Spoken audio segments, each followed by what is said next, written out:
Hello बच्चों, कैसे हैं आप सब। और बच्चों, हम आज का नए क्लास लेकर आए हैं और ये आपका फर्स्ट लेक्चर है जिसमें आज का टॉपिक आपका होगा साइनसोइडल स्टेडी स्टेट एनालिसिस। तो फर्स्ट ऑफ ऑल बच्चों, हम इस आज के लेक्चर में और इसमें हम ये डिस्कस करेंगे कि what is the sinusoidal waveform, what is the steady state analysis, and third topic is that कि हम लोग क्यों साइनसोइडल स्टेडी स्टेट को एनालाइज करते हैं, क्यों हमें जरूरत पड़ी साइनसोइडल को एनालिसिस करने की। सही। तो इसमें हम डिफरेंट टाइप के मेथड्स पढ़ेंगे जिसमें हम साइनसोइडल की कैलकुलेशन करते हैं। कौन कौन से मेथड होते हैं बच्चों? वो number first instantaneous value, number second average value, and number third RMS value, root mean square, and number last maximum value. Right. तो बच्चों हम स्टेप बाय स्टेप ये सब चीज़ें करने वाले हैं और इसके साथ साथ हम जो क्वेश्चंस भी करेंगे जो गेट में, ES में, पॉलिटेक्निक में, यहाँ तक कि जो IIT में भी आए हुए हैं, वो सारे क्वेश्चंस हम यहाँ पे सॉल्व करने वाले हैं। तो पहले इसी कॉन्सेप्ट को समझते हैं कि कॉन्सेप्ट, ये टॉपिक कहता क्या है। तो बच्चों, my name is Ashish Gupta and आप सभी का स्वागत है मेरे ऑनलाइन पाठशाला bye Ashish Gupta YouTube channel पर। तो बच्चों, हम आज का टॉपिक शुरू करते हैं। चलिए अब हम स्टार्ट करते हैं। तो बच्चों, आज का टॉपिक आपका है साइनसोइडल स्टेडी स्टेट एनालिसिस। ये बच्चों बहुत इंपॉर्टेंट टॉपिक है हर एग्जाम्स के लिए। राइट। तो first of all we discuss what is the sinusoidal waveform, कि हमारी साइनसोइडल वेवफॉर्म होती क्या है। इसके बाद हम डिस्कस करेंगे what is the steady state analysis. Right. तो हम नेक्स्ट स्लाइड पे जाते हैं और इसमें देखते हैं कि what is the sinusoidal waveform. तो सबसे पहले बच्चों, साइनसोइडल वेवफॉर्म हमारी क्या होती है कि sinusoidal waveform is a sine function, right, और cosine function, because this sine function and cosine function is a continuous wave for smooth periodic oscillations. तो what is the continuous wave? Continuous wave means and क्या contact है इसका steady state से, and what is the oscillations. तो number first हम continuous wave के बारे में बताएंगे कि साइनसोइडल को हम क्यों स्टेडी स्टेट एनालिसिस करते हैं। क्योंकि बच्चों, साइनसोइडल वेवफॉर्म आपकी AC वेवफॉर्म होती है, ये हमारी साइन और कोसाइन वेवफॉर्म होती है। हम सब जानते हैं कि जितनी भी इलेक्ट्रिकल मशीन्स होती हैं सबको हम AC सप्लाई से स्टार्ट करते हैं। राइट। क्योंकि AC supply is the best supply to transform the energy. आप एनर्जी को इजीली तरह से ट्रांसफॉर्म कर सकते हो, है ना। इसलिए आपका, क्योंकि जब आप मशीन को स्टार्ट करते हो तो आपका लोड कंटिन्यू चेंज होता रहता है।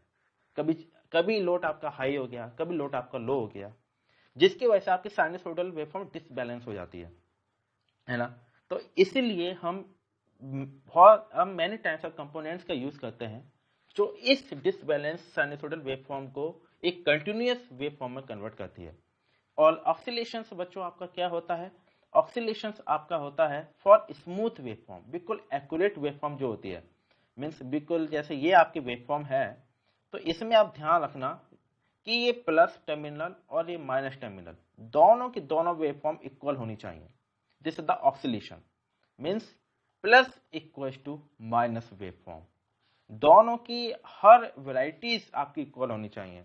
यहां तक कि 0 से पाई तक एंड पाई से 2 पाई तक इसकी लेंथ, इसका एरिया, इसका मैग्नीट्यूड, इसकी मैक्सिमम वैल्यू दोनों की सेम होनी चाहिए। It is called it oscillation, it is called it continuous wave. और कंटिन्यूअस वेव को हम इस तरह से डिफाइन करते हैं कि आपकी साइनसोइडल वेवफॉर्म कंटिन्यूअस चलती रहती है, कंटिन्यूअस आगे बढ़ती रहती है। तो जब ये लगातार चलती रहती है तो इसकी वेवफॉर्म में कोई भी डिस्टॉर्शन पैदा नहीं होना चाहिए, कोई भी हार्मोनिक्स पैदा नहीं होने चाहिए जिससे आपकी साइनसोइडल वेवफॉर्म बीच में से टूट जाए।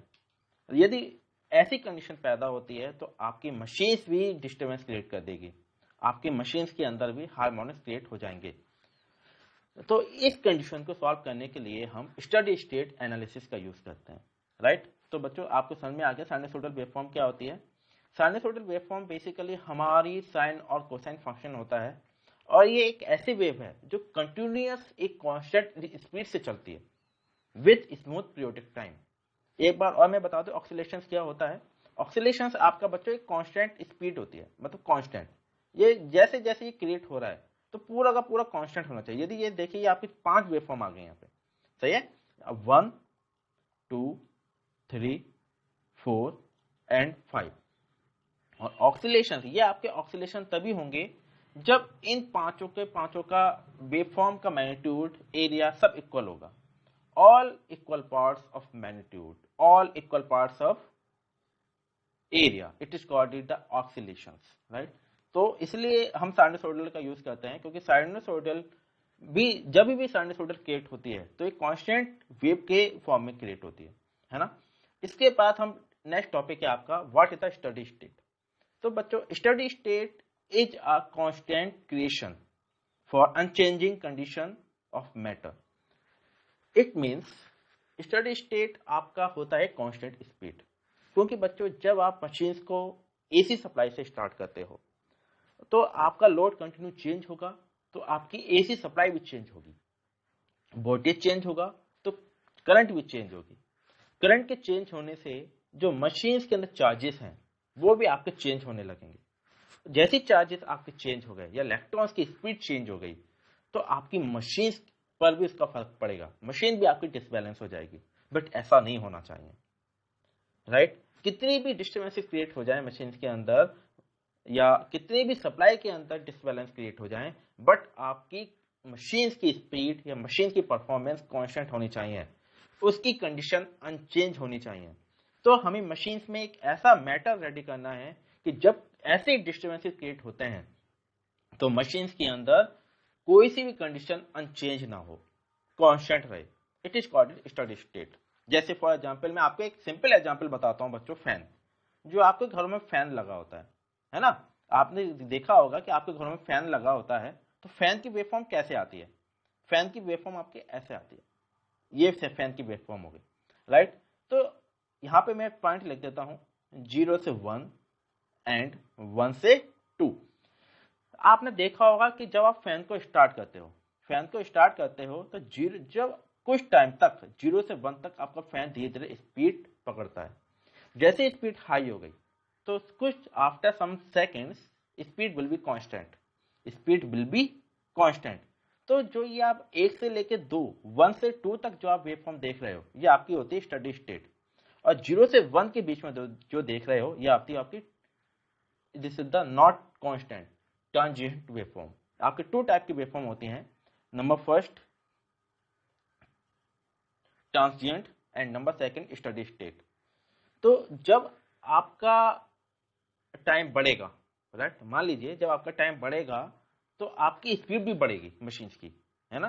तो ये क्या करता है बच्चों, इस कंडीशन में आपके स्पीड, आपकी मशीन डिस्टर्बेंस क्रिएट कर देगी, आपकी मशीन बहुत ज्यादा हार्मोनिक क्रिएट कर देगी, जिसे हम कहते हैं 0 से 1। 0 से 1 वाली कंडीशन मशीन को डिस्टर्बेंस क्रिएट कर देती है यदि ये लॉन्ग पीरियड तक शामिल रहे। तो ये तो हमारा मेन मोटिव बस यही होता है कि जब हम किसी भी मशीन को स्टार्ट करें तो कुछ टाइम तक वो धीरे धीरे अपनी स्पीड पकड़े, स्पीड हाई हो। जैसे ही स्पीड उसकी हाई हो गई या मशीन चलने लगे अपनी फुल स्पीड पर तो वो स्पीड उसकी कांस्टेंट हो जाए। जितना भी टाइम बढ़ता रहे speed will be constant. This is the steady state analysis, right. क्योंकि आपकी कंडीशंस, क्योंकि मशीन्स के अंदर ये कंडीशंस होते हैं, जब भी आप मशीन्स को स्टार्ट करते हो तो आपकी ये कंडीशंस होती है, या मान लीजिए ये वेवफॉर्म क्रिएट होती है। इसका मतलब क्या है बच्चों, ये आपका हो गया magnitude, amplitude, this is the time and this is the amplitude. इस वेवफॉर्म में क्या कह रहा है, इस वेवफॉर्म में ये कह रहा है कि जितना जितना टाइम बढ़ रहा है मशीन्स का, एम्पलीट्यूड उतना ही ज्यादा इंक्रीमेंट हो रहा है, जिसकी वजह से क्या होगा, मशीन्स के अंदर डिस्टर्बेंस क्रिएट हो जाएंगे, मशीन्स आपकी जल सकती है, मशीन आपकी डैमेज हो जाएगी, सही है। क्योंकि जितनी ज्यादा स्पीड बढ़ेगी अकॉर्डिंग टू द टाइम उसके अंदर स्पार्किंग क्रिएट होने लगेगी, जिसकी वजह से आपकी मशीन्स डैमेज हो सकती है, सही। तो हमारा मेन मोटिव बस ये रहता है कि हम कुछ समय तक केवल स्पीड को बढ़ाएं, बाकी सारे के सारे फॉर्म हमारी कांस्टेंट हो जाए। जैसे हमारा क्या हुआ, यहां तक हमारी स्पीड बढ़ी, मशीन अपनी फुल फॉर्म में पहुंच गई, मशीन स्टार्ट हो गई, मशीन का प्रोसेस शुरू हो गया। उसके बाद जैसे इसका प्रोसेस पूरा हुआ उसकी स्पीड कांस्टेंट हो जाए। इसका मतलब क्या है बच्चों कि जैसे जैसे आपकी मशीन का टाइम बढ़ रहा है, जैसे जैसे टाइम इंक्रीमेंट हो रहा है, राइट, जैसे जैसे टाइम इंक्रीमेंट हो रहा है magnitude will be constant. This is the steady state analysis. इससे बहुत फायदे हैं। इससे क्या फायदा है, क्योंकि आप जहां पर लाइट बनती है या जहां पर लाइट पैदा होती है, सही, या आप अपने घर की बात करें, फैन, फ्रिज, कूलर, बहुत सारे ऐसे कंपोनेंट्स होते हैं जो आप कंटिन्यू एक एक 2-2 घंटे, यहाँ तक कि 10-10 घंटे चलते हैं, 10 आवर्स 20 आवर्स चलते हैं, सही। तो यदि आप यहाँ पे स्टडी स्टेट का यूज नहीं करोगे तो सबसे बड़ी प्रॉब्लम ये हो जाएगी कि जब आप अपने पंखे को ऑन करोगे तो जैसे जैसे टाइम बढ़ेगा मशीन की स्पीड बढ़ेगी, मशीन की स्पीड बढ़ेगी तो पंखे की यदि स्पीड बहुत हाई हो गई तो इसके व्हील्स खराब हो सकते हैं, टूट सकते हैं, क्योंकि इसमें स्पार्किंग जनरेट हो जाएगी, सही। तो आपने देखा होगा जैसे आपने फैन को ऑन करा तो 3 से 4 सेकंड तक या 1 से 2 सेकंड तक पंखा अपनी स्पीड धीरे धीरे बदलता है। उसके बाद पंखा अपनी स्पीड को कांस्टेंट करके उसकी स्पीड कांस्टेंट हो जाती है, टाइम कितना भी बढ़ता रहे, सही है। ये कंडीशन होती है बच्चों steady state. Steady state means this is a constant condition. कितनी भी डिस्टर्बेंसेस क्रिएट हो, कितने भी डिस्टर्बेंसेस क्रिएट हो, बट आपकी मशीन की कंडीशन, जो मैटर की कंडीशन है, वो अनचेंज होनी चाहिए। It is called steady state condition. Clear.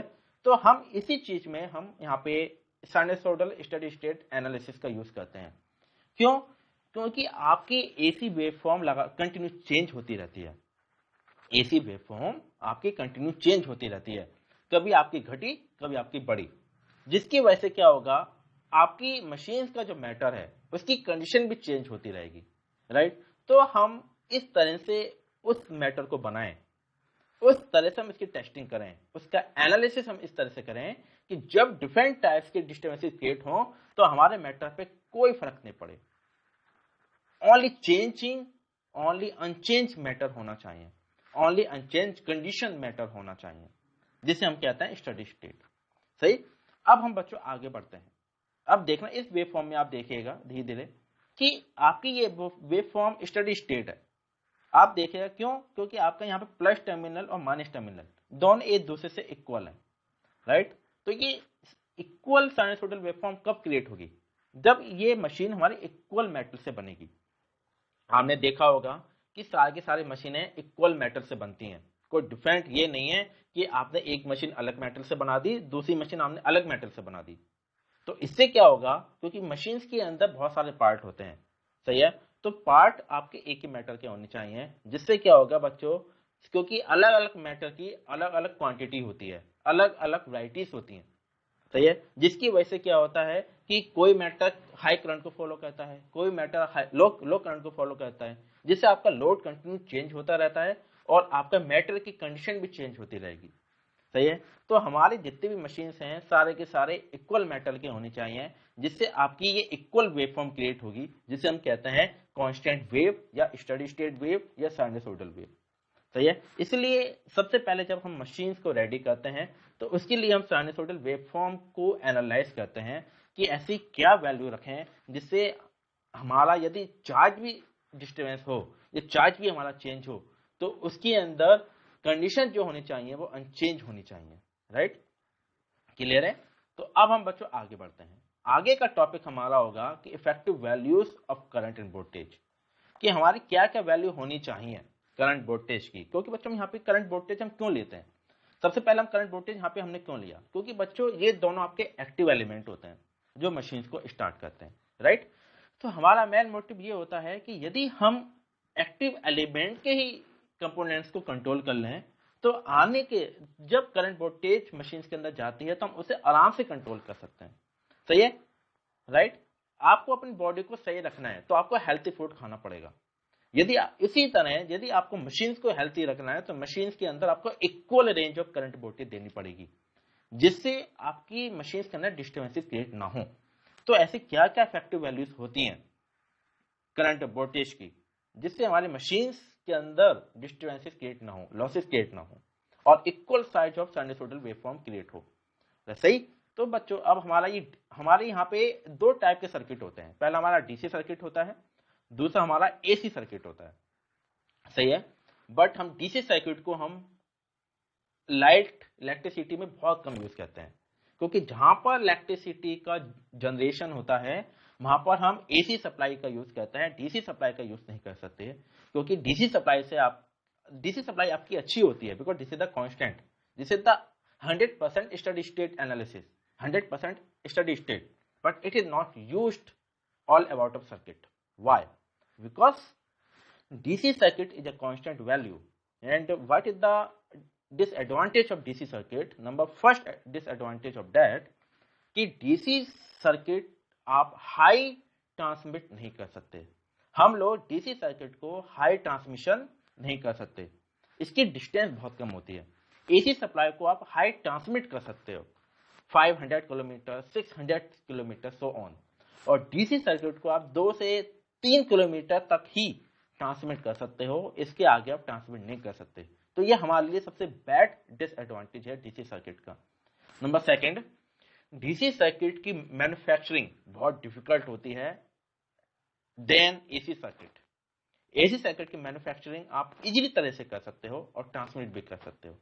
इसलिए बच्चों हम डीसी सप्लाई को केवल बहुत कम यूज करते हैं, कुछ मशीनों में ही यूज करते हैं, जहां पर आपको मशीन्स की स्पीड को कांस्टेंट करना है। वो हम आगे डिस्कस करेंगे बहुत सारे टॉपिक को। तो बस इस टाइम आप ये समझिएगा कि डीसी सर्किट आपके मशीन्स के अंदर बहुत कम यूज होती है, क्योंकि डीसी सर्किट का जनरेशन बहुत डिफिकल्ट है। डीसी सर्किट को आप हाई ट्रांसमिट नहीं कर सकते, इसकी डिस्टेंस बहुत कम होती है। और एसी सर्किट का जनरेशन बहुत इजी होता है, इसकी मैन्युफैक्चरिंग बहुत इजी होती है, इसकी कॉस्ट डीसी सर्किट से बहुत कम होती है और इसे आप हाई ट्रांसमिट कर सकते हैं। इसलिए हम एसी सप्लाई, क्योंकि आपकी अप डाउन वेवफॉर्म है, कभी अप हो गई कभी डाउन हो गई, जिसकी वजह से आपका क्या होता है, साइनसोइडल वेवफॉर्म धीरे धीरे डिस्टॉर्शन होने लगती है, अनचेंजिंग कंडीशन पैदा कर देती है। तो इस कंडीशन में क्या होता है, आपका सर्किट डिसबैलेंस हो जाता है। तो इसका सोल्यूशन निकालने के लिए हम इस टॉपिक को पढ़ते हैं, जिसको हम कहते हैं steady state analysis of sinusoidal waveform. सही क्लियर है बच्चों? ये चीज आपको समझ में आ गया क्यों हम डीसी सप्लाई का यूज नहीं करते? क्योंकि बच्चों अब हम नेक्स्ट स्लाइड में देखना, नेक्स्ट स्लाइड में मैंने ये लिख रखा है, क्योंकि डीसी सर्किट क्या होता है, DC circuit means voltage and current are constant, right? There is no problem in specifying their magnitude. सही, क्योंकि डीसी सर्किट के अंदर आपका मैग्नीट्यूड कांस्टेंट होता है। This is only all voltage and current are constant, no कोई tension की बात नहीं है। बट इसका यूज हम बहुत कम है, इसका यूज आप ज्यादा नहीं कर सकते। बट एसी सप्लाई क्या है, एसी सप्लाई के अंदर जो करंट वोल्टेज है वो कांस्टेंट नहीं होता, और इसका मैग्नीट्यूड, एसी सप्लाई का मैग्नीट्यूड वेरी करता है इंस्टेंट टू इंस्टेंट, मतलब टाइम टू टाइम वेरी करता है। आपने वेव फॉर्म में देखा होगा, यहाँ पे मैं आपको वेव फॉर्म दिखाता हूँ। आप यहाँ पे बच्चों वेव फॉर्म देखना, यहाँ पे मैं आपको वेव फॉर्म दिखाता हूँ। इस वेव फॉर्म में आपने देखा होगा एसी सप्लाई की, कि जब आप साइनसोइडल वेव फॉर्म यूज करते हो तो ये टाइम टू टाइम चेंज हो रही है, टाइम टू टाइम चेंज हो रही है, जिसकी वजह से क्या होता है, ये कभी भी कांस्टेंट नहीं होती, और डीसी आपकी कांस्टेंट होती है। तो इस कांस्टेंट कंडीशन को हम कहते हैं steady state, but it is not steady state, right? But हमारी ये होनी चाहिए कि जो ये हमारी साइनसोइडल वेवफॉर्म जनरेट हो रही है, सही, ये जब तक हमारी ये साइनसोइडल वेवफॉर्म यदि जनरेट हो रही है तो ये लॉन्ग टाइम तक इक्वल मैग्नीट्यूड की होनी चाहिए, जिसे हम कह सकते हैं कि sinusoidal waveform it is the steady state. सही, तो सबसे बड़ी परेशानी हमारी एसी सर्किट की यही होती है, तो ये हमारी कांस्टेंट नहीं होती और ये टाइम टू टाइम चेंज होती रहती है, जिसकी वजह से आपके सारे पैरामीटर्स वेरी करते हैं, है ना? तो हमारा मेन क्वेश्चन ये है, इसके अंदर एसी सर्किट के अंदर हमारा मेन क्वेश्चन ये आता है कि how to specify the magnitude of an alternating voltage and current, कि हम अल्टरनेटिंग वोल्टेज और करंट के मैग्नीट्यूड को कैसे स्पेसिफाई करें कि हमारा ये मैग्नीट्यूड अप्रोक्सीमेटली डीसी सर्किट की तरह हो जाए, क्योंकि डीसी सर्किट का मैग्नीट्यूड कांस्टेंट होता है, जो हर मशीन के लिए बहुत अच्छा है, because it is the 100% steady state, but AC circuit is not 100% steady state.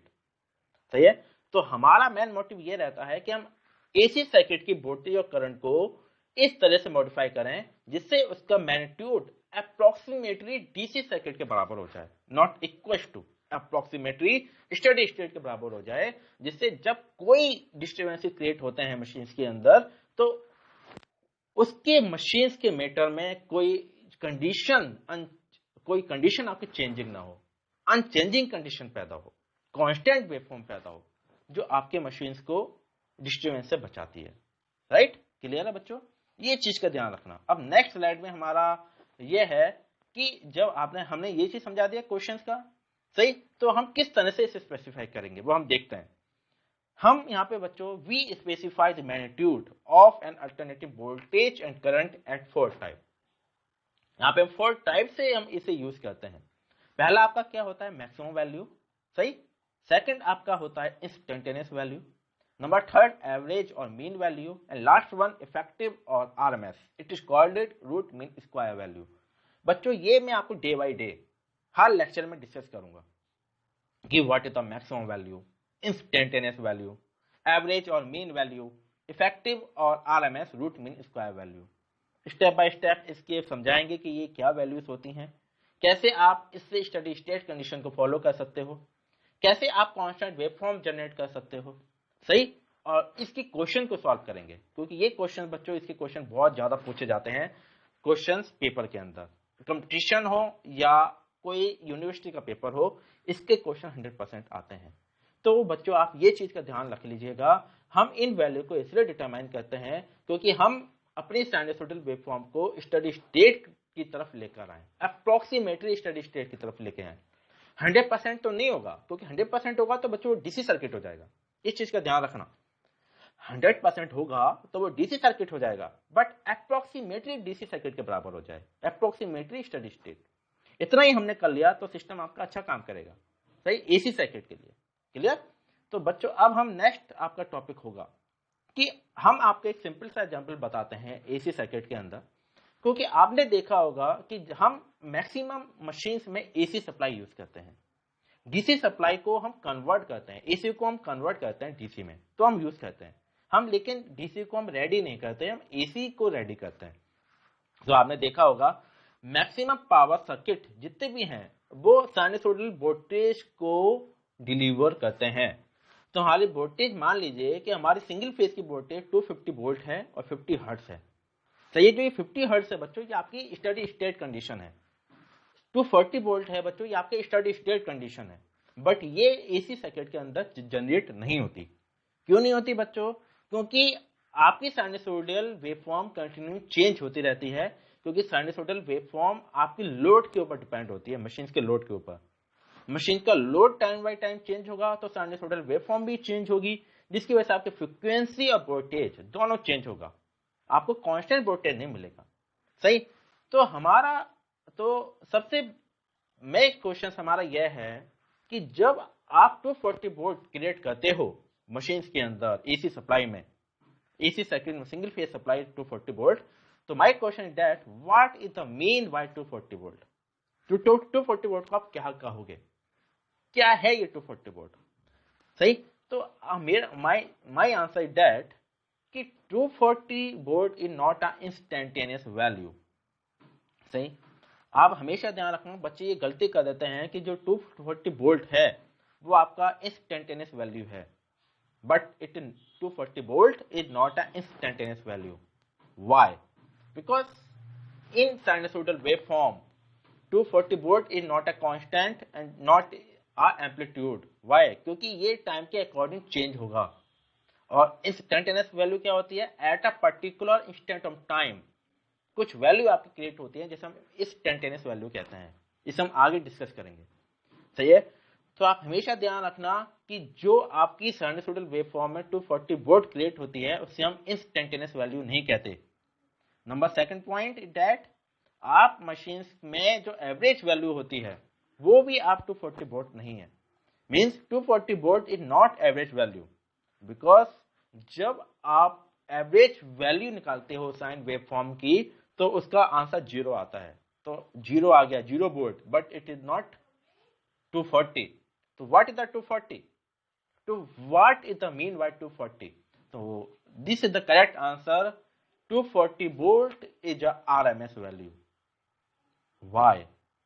We answer next we give answer in next lecture. सही है बच्चों।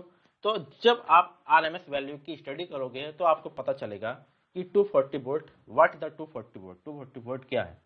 तो आप हमेशा ध्यान रखना कि जब भी कोई सा भी सर्किट जब साइनसॉइडल वोल्टेज जनरेट करता है या पावर को डिलीवर करता है, सही है, 240 वोल्टेज को डिलीवर करता है, तो बच्चों वो आपकी इंस्टेंटेनियस वैल्यू और एवरेज वैल्यू नहीं होती, क्योंकि इंस्टेंटेनियस वैल्यू एक कांस्टेंट वैल्यू होती है, एक इंस्टेंट ऑफ टाइम के ऊपर डिपेंड होती है, but 240 volt is not a constant, right. ये आपकी 240 वोल्ट आपकी एवरेज वैल्यू भी नहीं है, क्योंकि एवरेज वैल्यू क्यों नहीं है, क्योंकि जब आप साइन वेव का एवरेज निकालते हो तो उसका आंसर 0 आता है, but this is a 240 volt. तो my answer is that 240 volt is a RMS value, root mean square value. तो आप कभी भी देखना बच्चों, कभी भी आप देखना कि जब भी कभी भी पेपर में लिखा होता है 240 वोल्ट, तो बच्चों ये आपका आरएमएस वैल्यू होता है, not instantaneous, not average, not maximum value. तो मैं आपको एक चीज बताता हूं कि जब आप किसी भी मशीन का एम्पलीट्यूड निकालोगे या मैक्सिमम वैल्यू निकालोगे तो कैसे निकालोगे, सही। जैसे मैंने ये बताया कि चलो बच्चों 240 वोल्ट आपका आरएमएस वैल्यू है, तो आपको कैसे पता चलेगा कि मशीन की मैक्सिमम वैल्यू कितनी होगी, मशीन का एम्पलीट्यूड कितना होगा। क्योंकि बच्चों आपने पढ़ा होगा जब आप मैक्सिमम वैल्यू निकालते हो तो आपका फॉर्मूला क्या होता है, वी मैक्स, राइट। मैं यहां पे बता देता हूं, V max equals to V R M S, right, V R M S cross root 2, है ना, ये तो होता है। अब आपका वी आर एम एस कितना बच्चों 240 वोल्ट, सही। अब जब आप इसे रूट 2 से मल्टीप्लाई करोगे तो इसका आंसर कितना आएगा, 339.12 के अलावा कुछ ऐसे आएगा वोल्टेज। तो आप कभी भी ध्यान में रखना कि जब किसी भी एसी सप्लाई में यदि 240 वोल्ट जनरेट हो रहा है, सही है, तो वो हमारी first of all RMS value है और उसकी मैक्सिमम वैल्यू और एम्पलीट्यूड उसका होगा 339.12 वोल्ट, सही है। क्योंकि आपके हमेशा मशीन्स के अंदर जितनी भी वैल्यू दी होती हैं ये सारी की सारी आपकी आरएमएस वैल्यू होती हैं। और हमेशा ध्यान रखना इंस्टेंटेनियस वैल्यू को हम कैसे डिनोट करते हैं, वीएम साइन ओमेगा टी, सही है। तो ये हम बच्चों आपको नेक्स्ट लेक्चर में बताएंगे कि ये कैसे क्रिएट होती है, कैसे आप इंस्टेंटेनियस वैल्यू को डिटरमाइन करते हैं, उसकी क्वेश्चन सॉल्व करेंगे। तो बच्चों बस आप इसी चीज का ध्यान रखना कि जितने भी आपके एसी मशीन्स में सप्लाई दी होती हैं यदि वो कांस्टेंट है 230, 210, 220, 240 वोल्ट, तो this is the only RMS value, सही, right. It's not average value, not instantaneous value and not maximum value, सही। तो बच्चों आज की क्लास हम यही खत्म करते हैं और आपको बता दीजिए कि आपको ये लेक्चर कैसा लगा। और यदि कोई से भी डाउट है या क्वेश्चन है तो आप मेरे YouTube चैनल पे जाइए और वहां से कमेंट में वो क्वेश्चन लिखिएगा। तो प्लीज बच्चों मेरे चैनल को लाइक कीजिएगा और सब्सक्राइब कीजिएगा। चलिए बच्चों, okay, bye bye, take care. सब बच्चे अपना ध्यान रखना और अच्छी तरह से रहना। हेलो बच्चों,